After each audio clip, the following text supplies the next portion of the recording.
السلام علیکم ویورز، آپ نے ڈریکولا کا نام تو ضرور سنا ہوگا کیونکہ اس کریکٹر پر بہت سی فلمیں بنائی جا چکی ہے، لیکن آپ کو حیرانی ہوگی کہ ڈریکولا کوئی خیالی کریکٹر نہیں ہے بلکہ یہ ایک حقیقی انسان تھا جس نے لاکھوں لوگوں کا خون پیا تھا۔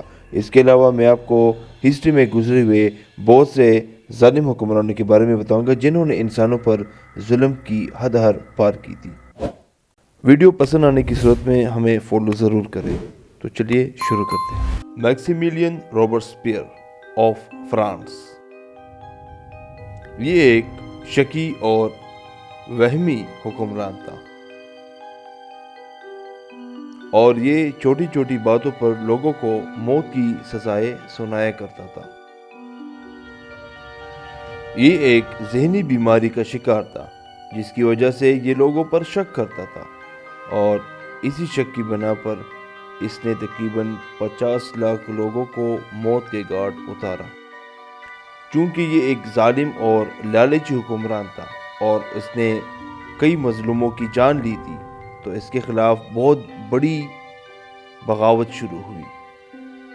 جب حکومت کو اس کے خلاف ثبوت ملے تو سپاہیوں نے اسے اور اس کے ساتھیوں کو اسی وقت گرفتار کر لیا۔ گرفتاری کے بعد اسے اور اس کے ساتھیوں کو شہر کے بیچوں بیچ گولی مار کر ہلاک کر دیا گیا۔ اس کے بعد سپاہیوں کو حکم دیا گیا کہ ان کے جسموں سے ان کے سروں کو الگ کر دیا جائے۔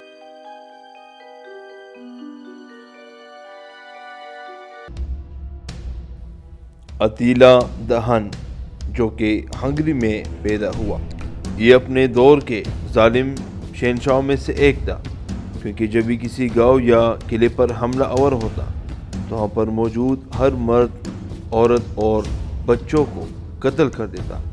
یہ کسی بھی انسان کو نہیں بخشتا تھا۔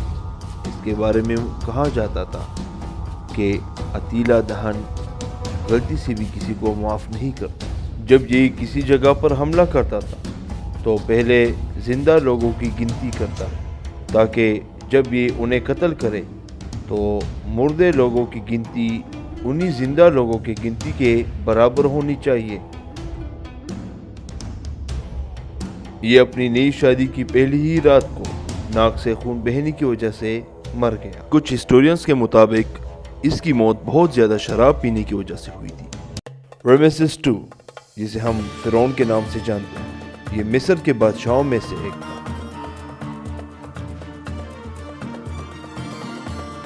فرعون کے بارے میں آپ کو بہت سی معلومات حاصل ہو سکتی ہیں، کیونکہ فرعون کی محفوظ شدہ لاش ابھی تک صحیح سلامت حالت میں موجود ہے۔ فرعون کے پاس بے انتہا دولت، سونا، جائیداد اور فوج تھی، جس کی وجہ سے یہ غرور میں آ گیا، اور اس کی غرور اس حد تک پہنچی کہ اس نے مصر کے لوگوں کو اپنی عبادت کرنے کا حکم دیا،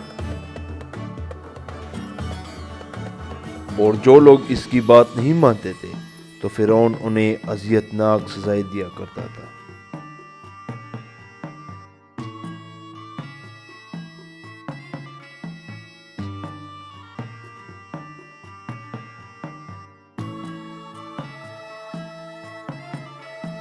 اللہ تعالیٰ نے اپنے نبی موسیٰ علیہ السلام کو ہدایت کے لیے ان کے پاس بھیجا، لیکن اس کے باوجود یہ بدبخت خدائی کے دعوے سے باز نہ آیا۔ اس پر اللہ تعالیٰ کی طرف سے کئی قسم کے عذاب آئے، لیکن یہ بدبخت پھر بھی اپنی گناہ پر قائم رہا۔ آخرکار اللہ تعالیٰ نے اسے سزا کے طور پر دریا نیل میں غرق کر دیا، اور قیامت تک اسے پوری دنیا کے لیے ایک عبرت کا نشان بنا دیا۔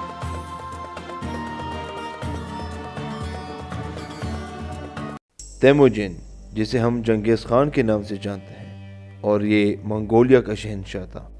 جب وہ صرف 6 سال کا تھا تو دشمنوں نے اس کے والد کو قتل کر کے قید کر دیا اور بہت ظلم و ستم کا نشانہ بنایا۔ اس سب کی وجہ سے اس 6 سالہ لڑکے کا دل پتھر سے بھی زیادہ سخت ہو گیا۔ جب وہ دشمن کے قید سے فرار ہونے میں کامیاب ہو گیا تو اس نے کئی سال محنت کی اور اپنی خود کی ایک فوج بنائی۔ دیکھتے ہی دیکھتے چنگیز خان کی طاقت اتنی بڑھ گئی کہ وہ اپنے وقت کا سب سے طاقتور اور مضبوط ترین شہنشاہ بن گیا۔ طاقت میں آنے کے بعد چنگیز خان نے تقریباً 4 کروڑ لوگوں کا قتل کیا، جس میں عورتیں، بچے اور مرد شامل تھے۔ چنگیز خان نے زمین کو ٹھنڈا کرنے کے لیے لوگوں کو قتل کیا تھا۔ تقریباً 40 ملین لوگ اس کے اور اس کے افواج کے ہاتھوں مارے گئے، جس کی وجہ سے کھیتوں کے وسیع رقبے کو جنگلات کے ذریعے دوبارہ حاصل کیا گیا اور ماحول سے تقریباً 700 ملین کاربن کی مؤثر طریقے سے صفائی کی گئی۔ لیکن اس نے زمین کو دوبارہ آلودہ کرنے میں بھی ایک بہت اچھا کام کیا۔ اس کا تخمینہ لگایا گیا ہے کہ اس کی 16 بلین اولادیں آج رہ رہی ہیں۔ آئیوان دی ٹیریبل یا ایوان خوفناک، جو 1530 میں رشیا میں پیدا ہوا اور یہ رشیا کا بادشاہ تھا۔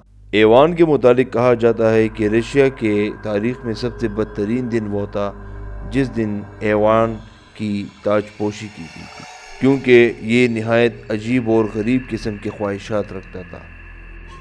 یہ لوگوں کو موت کی سزا دیتا تھا اور اس نے اپنے سپاہیوں کو ایک نئی طریقے سے قتل کرنے کو کہا، جس میں ان کے ہاتھ پاؤں کاٹنا، ان کی آنتوں کو اکھاڑنا شامل تھا۔ کسی بادشاہ نے اب تک ایسا ظلم نہیں کیا تھا۔ ہسٹورینز کے مطابق یہ روزانہ 500 سے لے کر 1000 تک لوگوں کے ساتھ یہ کام کرتا تھا، یعنی اس کی خواہشات کی وجہ سے 500 سے 1000 تک لوگ روزانہ اس ظلم و ستم کی وجہ سے قتل ہوتے تھے۔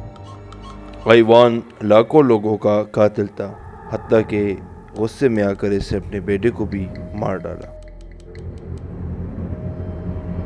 ڈریکولا، جس کا اپنا نام ولاد دی امپیرر تھا اور یہ رومانیہ میں 1431 کو پیدا ہوا تھا۔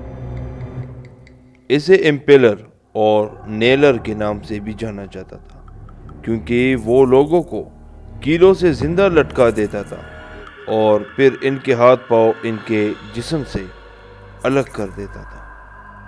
اس کی ظلم کی کوئی حد نہ تھی، کیونکہ مورخین کہتے ہیں کہ جب وہ کسی کو مارتا تھا تو اسی جگہ ایک میز کے سامنے بیٹھ جاتا اور اپنی سپاہی کو کہتا کہ ان کے جسم سے ایک ایک عضو کاٹ کر میرے سامنے رکھ دیا جائے۔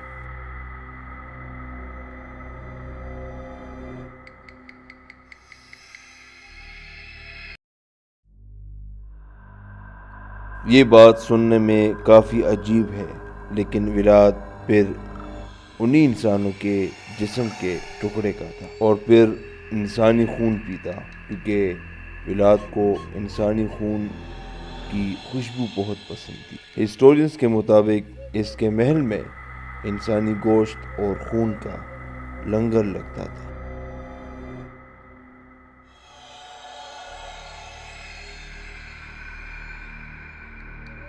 ویورز، مجھے امید ہے کہ آج کی ویڈیو آپ کو پسند آئی ہوگی۔ مزید اس طرح کی ویڈیوز کے لیے ہمارے چینل کو فالو کریں۔ شکریہ۔